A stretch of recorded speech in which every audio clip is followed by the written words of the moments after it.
हाय दोस्तों आज के इस वीडियो में हम लोग पढ़ेंगे प्रॉपर्टीज ऑफ स्क्वायर के बारे में।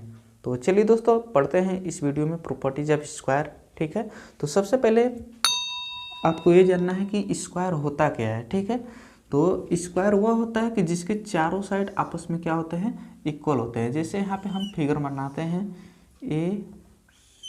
ए फिगर है आपका। ठीक है, ए बी सी और ए डी। ठीक है, तो अगर ए बी के बराबर बी सी दिया है, A B equal to B C होगा इसमें, और बी सी इक्वल टू क्या होगा, सी डी, और C D equal to D A. ठीक है, इसके चारों साइड हम लोग को दिखाई दे रहा है कि इसके चारों साइड आपस में क्या है, इक्वल है, तो इसे कहा जाएगा स्क्वायर। ठीक है, अब इसके कुछ प्रॉपर्टीज है। ठीक है, उसको हम यहाँ पे लिख रहे हैं, तो आपको यहाँ से ध्यान देना है। फर्स्ट प्रॉपर्टी इसका यह होता है कि ऑल साइड्स आर इक्वल। ठीक है, all sides are equal to each other।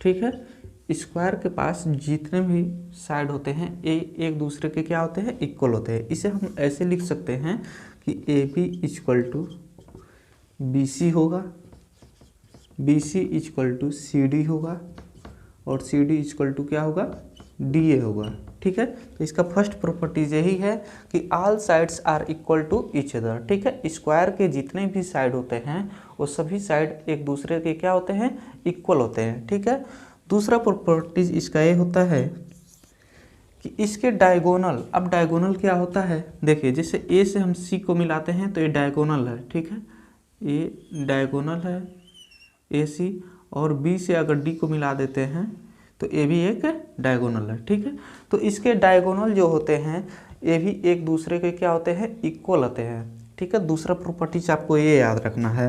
ठीक है, डायगोनल्स इक्वल होते हैं,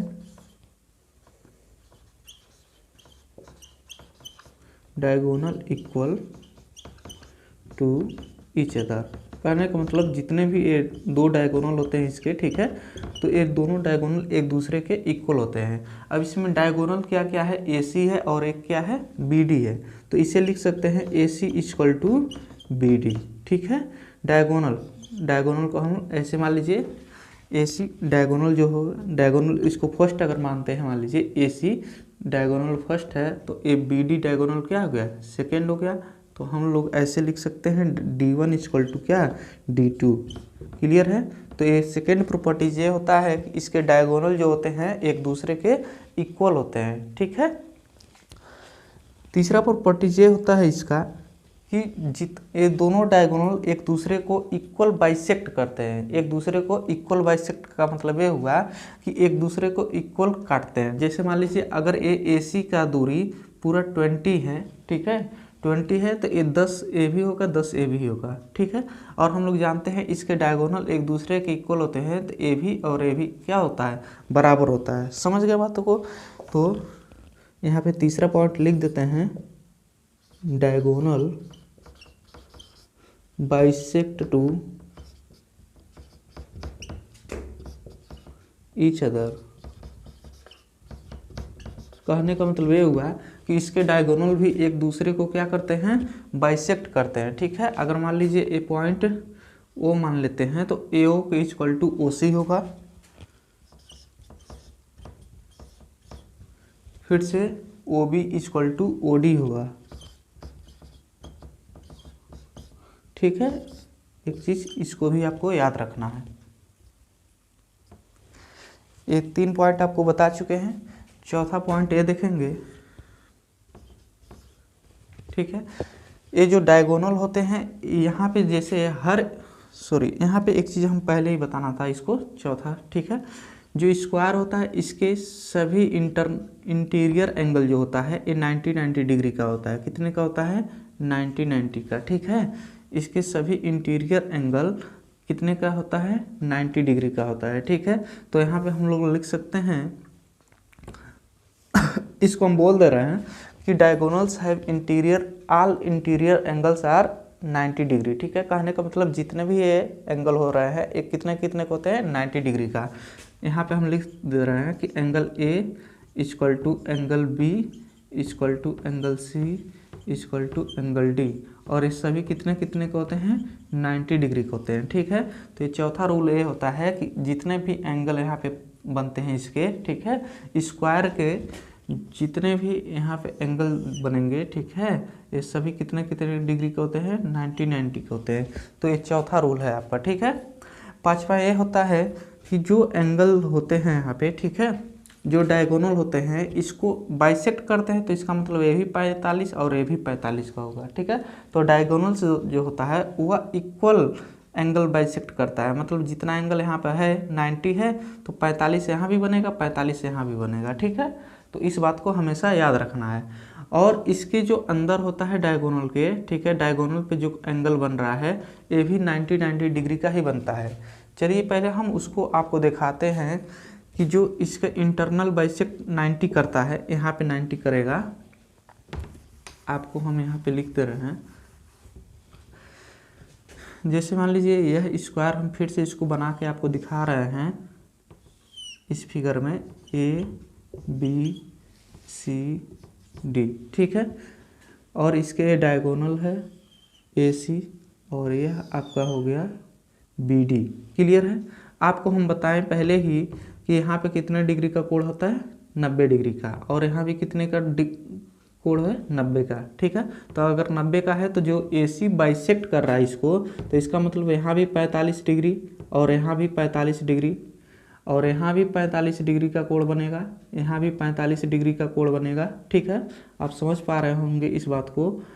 फिर यहाँ पे समझेंगे यहाँ भी कितने का बनेगा कोण, आपको एक बार हम दिखा दे रहे हैं ताकि आपको अच्छा से समझ में आए यहाँ पे। ठीक है, 45 डिग्री का कोण यहाँ भी बनेगा, 45 डिग्री का कोण यहाँ भी बनेगा। ठीक है,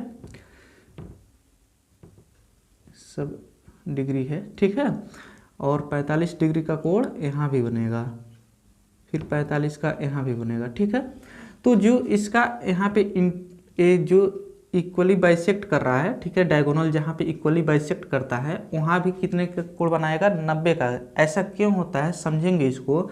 जैसे हम लोग यहाँ पे देख पा रहे हैं कि ए बी ओ एक ट्रायंगल है, तो हम लोग जानते हैं कि एक ट्रायंगल के सभी एंगल को जब जोड़ा जाता है तो कितने डिग्री का कोण बनता है 180 का।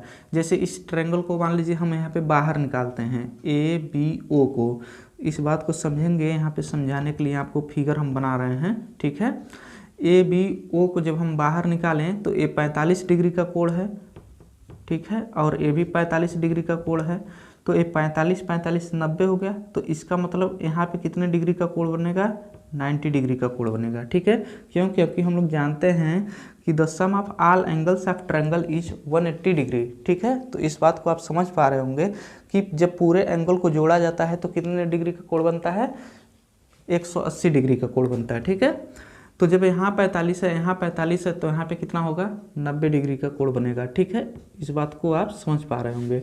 फिर यहाँ पे देखेंगे कि जब यहाँ 45 है यहाँ 45 है तो यहाँ पे कितने डिग्री का कोण बनेगा 90 डिग्री का। ठीक है, फिर वैसे ही यहाँ भी कितने का कोण बनेगा 90 डिग्री का कोण बनेगा, और वैसे ही यहाँ पे 90 डिग्री का कोण बनता है। ठीक है, तो इसके अंदर भी जो होते हैं ये कितने कितने का कोण बनता है 90 डिग्री का कोण बनता है। ठीक है, तो यहाँ पे हम आपको फिर से ये पांचवा रूल बता दे रहे हैं।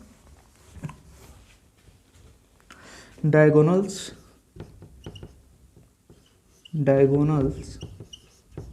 Bisect to each other